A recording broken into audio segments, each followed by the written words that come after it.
Today, we're diving into the Agamas. These are the sacred and really ancient scriptures of Jainism. And they're just filled with these profound insights that have guided millions on a path of nonviolence and ultimately spiritual liberation. So let's explore what this timeless wisdom has to offer us today. Let's just start with this one powerful idea. Truth has many sides. It sounds so simple, right? But this one sentence, it's really the key to an entire philosophy built on tolerance and respect for different perspectives. And wow, that feels more vital today than ever before. So where does an idea like that even come from? Well, it comes from the Jain Agamas. And you'll see these are not just some collection of abstract ideas, they're a practical guide, really a roadmap for navigating the complexities of life. Okay, so let's get right into it. To really understand their significance, we have to start with the basics, what the Agamas actually are and, where they came from. The word Agama itself literally means that which has come down. And this points to the belief that these scriptures are the direct teachings of Lord Mahavira, who was the 24th great teacher, or Tirthankara. His words were meticulously passed down orally, generation to generation, through his disciples, for centuries before they were ever even written down. And this really gets to a key point. These aren't just dry, philosophical texts you'd read in a classroom. The Agamas are meant to be a practical guidebook, a real manual for living a life of purpose, of ethics, and ultimately, a life of inner peace. So what's actually inside this manual for living? Well, the teachings are built on 4 foundational pillars that pretty much shape the entire Jain way of life. Let's break them down. First and foremost, and this one is the big one, is Ahimsa, or nonviolence. This is the absolute cornerstone of Jainism. It's a deep commitment to causing no harm, and not just in our actions, but also in our words, and even in our thoughts. And just think about how deep this concept goes for a second. Ahimsa isn't just about how we treat other people. It extends to all living beings. We're talking animals, plants, even microscopic organisms. It's a truly radical, all-encompassing call for universal compassion. Next up, we have Anekantavada. And this brings us right back to that quote we started with.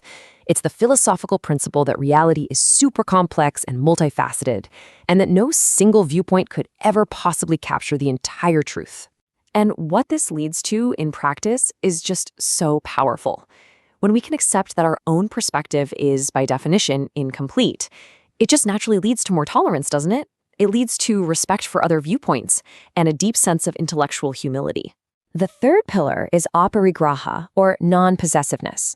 This is all about the practice of consciously reducing our attachment to material things, breaking the endless cycle of wanting more and more and more. The goal here isn't just to, live with less stuff. It's about finding a completely different kind of freedom.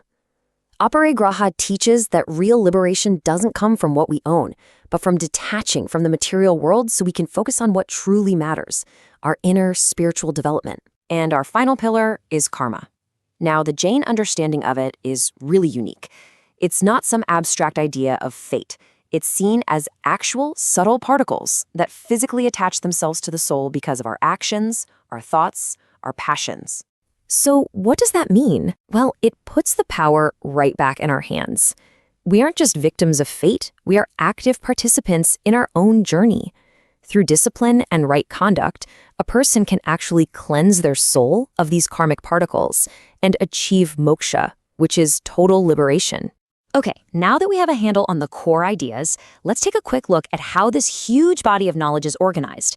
See, the Agamas aren't just one single book, but a massive collection of different scriptures. Think of the Agamas like a complete spiritual library with different sections for different purposes. You've got the Angas, those are the core philosophical texts. Then the Upangas are kind of like commentaries that expand on those big ideas. Then you have really specific guides like the Shitta Sutras for monks and nuns, and the Mula Sutras, which are basically the foundational text for beginners. And finally, the Prakirna Sutras are this cool collection of works on all sorts of diverse topics. So all of this brings us to what might be the most important question of all. What can these ancient texts offer us today? In our modern world? Well, as it turns out, their wisdom is more relevant than ever. Just look around. We live in an age of conflict. The ancient solution? Ahimsa. It's not just a passive idea. It's this powerful, active call for radical compassion. It's a practical framework for building peace. Our societies are so deeply polarized, right? Everyone's trapped in their own echo chambers. Anekantavada is like the perfect antidote. It reminds us to actually listen, to respect other viewpoints, and to seek understanding instead of just more division. And what about our consumer-driven culture that's always telling us to want more? Aparigraha offers a path back to sanity. It's a simpler, more sustainable way of living that's frankly better for us and better for the planet. Ultimately, the wisdom packed into these texts, it just transcends any single religion or culture.